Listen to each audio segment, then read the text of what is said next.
We are built for this network, for the strong, not the weak.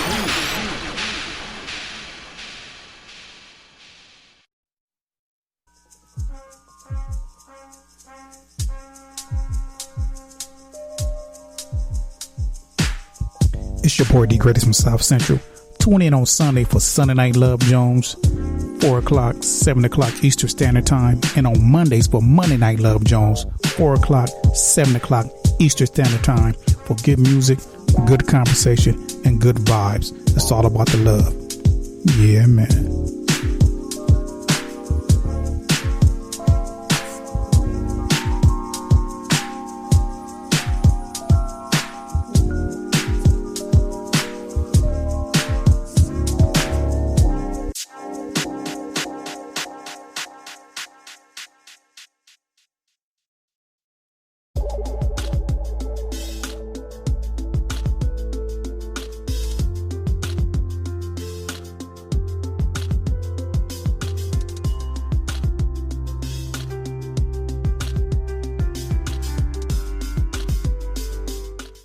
Moses Eugene Malone, also known as the chairman of the boards, and for good reason. Moses was a dominant force offensively and an all-time great rebounder. Moses was so much better than many NBA fans realize, and there's a number of reasons for this that go beyond simply his production. If I had to pick the biggest reason, I would say it's his legacy's identity crisis. Throughout his career, Moses played for 9 different teams, which is extremely rare even for a role player. But for an all-time great player, it's almost completely unheard of. Just look at the amount of different jerseys and numbers that this guy wore. The thing is, when a player isn't associated with a specific franchise, it affects his legacy and means that he isn't often remembered as fondly because he can't be claimed by one fan base as their own. Regardless of the reason, Moses is still criminally underrated. But just how great was he exactly? And where does he rank among the greatest centers of all time? To answer that, let's take it back to the beginning of his career.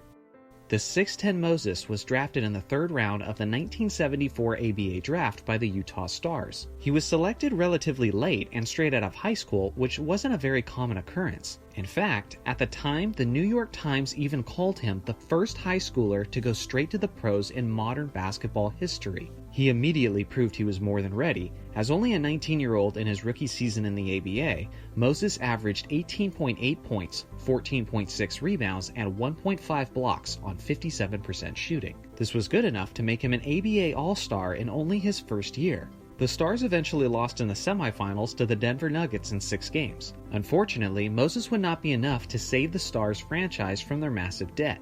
The Stars organization folded, and as a result, they sold Malone to the Spirits of St. Louis. But he wouldn't get very comfortable there either. After only playing half of his second season in the league, the ABA and NBA merged before the beginning of his 3rd season as a pro. The Spirits were not among the teams selected to join the NBA, meaning Malone would once again be available in a draft. This time, it was the NBA-ABA merger draft, where he was selected by the New Orleans Jazz, before he was swapped to the Portland Trail Blazers for a regular draft pick. Before the Blazers then experienced salary concerns and then traded him to the Buffalo Braves. I'm honestly starting to feel sorry for Moses just writing this script. Malone's 3rd season finally began with the Braves, but they were only playing him about 3 minutes a game, which had the young Malone extremely frustrated. As a result, after only 2 games with the Braves, they traded him to the Houston Rockets for 2 future first-round picks.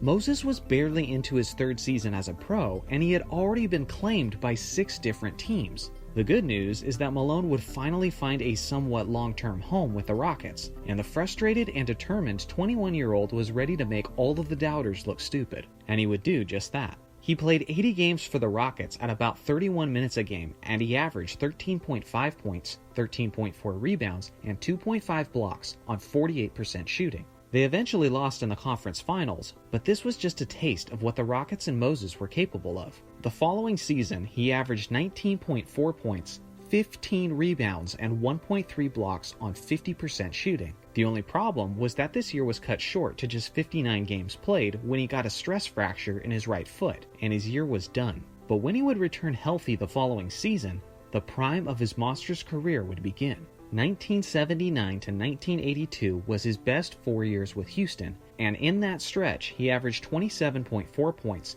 15.4 rebounds, and 1.5 blocks on 52% shooting. He also won the league MVP award in 2 of those seasons. This includes a performance against the New Orleans Jazz where he pulled down 37 rebounds in a single game. In the 1981-82 season, he put up 31.1 points and 14.7 rebounds in what was arguably the best year of his career. Let me put those numbers in perspective. No one in all of the years since has matched those 2 averages in a single season. Not Kareem Abdul-Jabbar, not Shaquille O'Neal, not Hakeem or Giannis.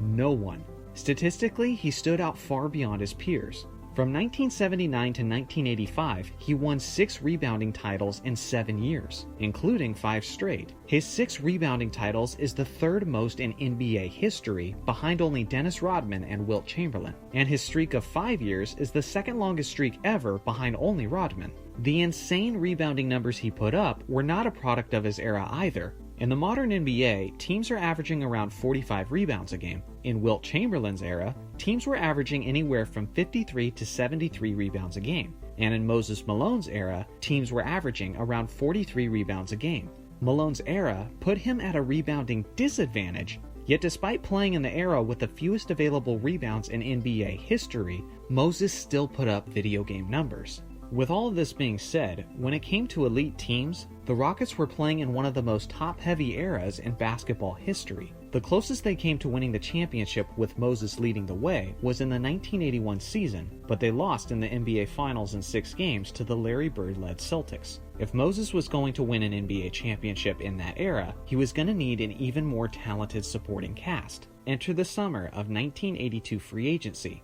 After much negotiating, Moses Malone was heading east to the talented and powerful Philadelphia 76ers. Waiting for him there was the still lethal man known as Dr. J, Julius Erving. With players like Moses, the Doctor, Maurice Cheeks, Andrew Toney, and Bobby Jones, the 76ers were ready to take the NBA by storm, and that's exactly what they did. They steamrolled the league, finishing with a 65-17 record, and although many contributed, Moses was clearly the best player throughout, putting up averages of 24.5 points, 15.3 rebounds, and 2 blocks on 50.1% shooting. His year-long performance earned him his 3rd MVP award and his 2nd straight. Moses is still the only player in NBA history to win back-to-back MVP awards on 2 separate teams. Their dominance continued into the playoffs as they went on an 11-1 run throughout the postseason, including a 4-game sweep of Kareem and Magic's Lakers in the NBA Finals. In those finals, Moses absolutely destroyed Kareem and the Lakers, putting up 25.8 points, 18 rebounds, 1.5 steals, and 1.5 blocks on 50.7% shooting, and he was rewarded the Finals MVP. When we think of the era of 1980s basketball, we understandably think of Magic's Lakers and Bird's Celtics. But it's also important for us to remember that sandwiched in those years is one of the greatest teams of all time, the 1983 Philadelphia 76ers. Malone played for many years after this and was certainly productive, but this was without question the highlight of his career. He finished out his long-lasting career also playing for Washington, Atlanta, Milwaukee, and a return to Philly and San Antonio. In his career, he had 11 straight seasons where he averaged at least 20 points and 10 rebounds. He was a 13-time All-Star, made 8 All-NBA teams and 2 All-Defense teams. He's 9th on the NBA's all-time scoring list, and he's 5th on the all-time rebounds list. His game was made up of incredible stamina, and he played with hustle, heart, and strength. So just how great was Moses Malone really? Well, I'll put it this way. Many people compare the greatest centers of all time, and usually the names that people bring up are guys like Wilt Chamberlain, Bill Russell, Shaquille O'Neal, Kareem Abdul-Jabbar, and Hakeem Olajuwon. I am telling you with complete conviction that Moses Malone belongs in that group. Let me know in the comments section where you rank Moses Malone among the greatest centers of all time. Thanks for watching as always. Make sure to like and subscribe for more NBA content, and I'll see you guys in the next video.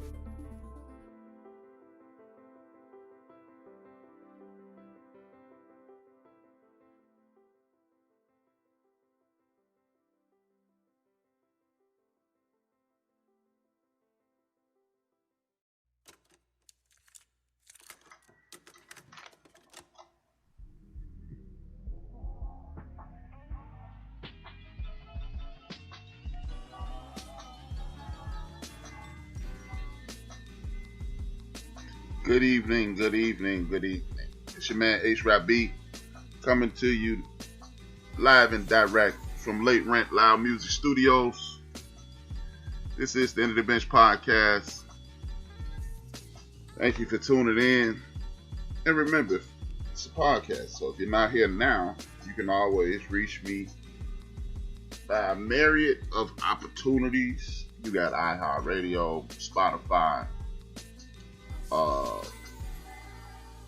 YouTube, any place you're receiving your podcast. You can even say, Alexa, play Built for This Network, and you'll get what you need. That's how slick it is. Now, with that being said, you know how I begin each one of my shows. What you can do is this. Tune in and watch me smoke. I have to send respect and blessings to all my ancestors. Whoa. Go off for a second. Respect and blessings to all my ancestors. I do that because it was taught to me anytime you speak publicly, what you're supposed to do is send blessings and respect up to your ancestors. They send blessings and protection down to you and your listeners. So I do that every show. Thank you for tuning in. This is In the Bench. I am H-Rap B. Let's get this thing started.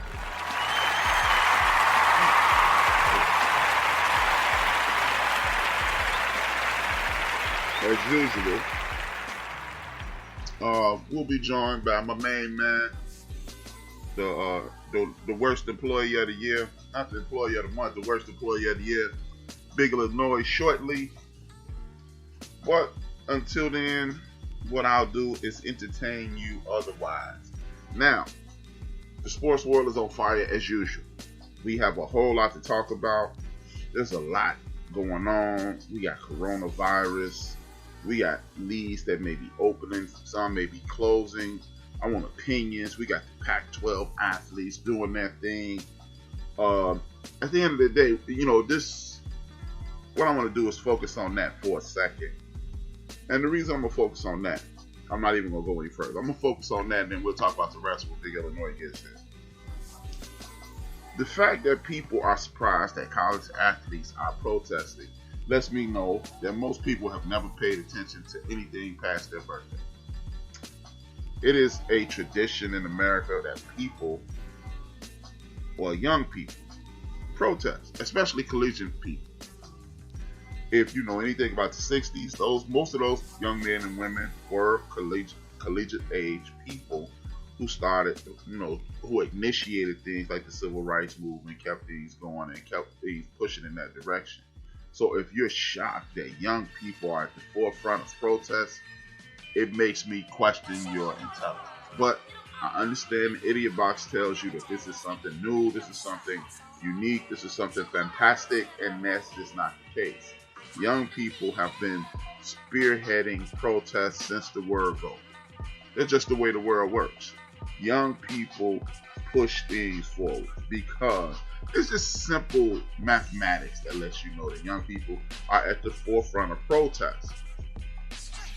Because when you're young, you don't have anything to worry about. When you're older, you are in a situation to whereas you have children, you have a mortgage, you have a career to protect and things of that nature. So when you're young, you have the ability to risk it all and move forward. This is another reason I do my show.